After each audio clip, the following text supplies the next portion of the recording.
Oy! Para po sa ating good news, good vibes. Sumabog yung tenga natin, partner.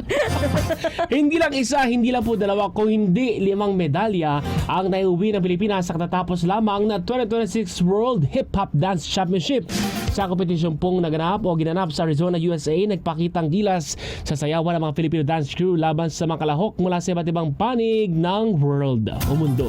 Sa Mega Crew Division, nakuha po ng Philippine crew na Fem Manila ang gold medal. Tama ba basa ko, partner? Fem? Actually, hindi ko rin alam kung tama Fem, tama. Fem Manila ang gold medal at sinundan po ng The Crew na nakakuha ng silver medal.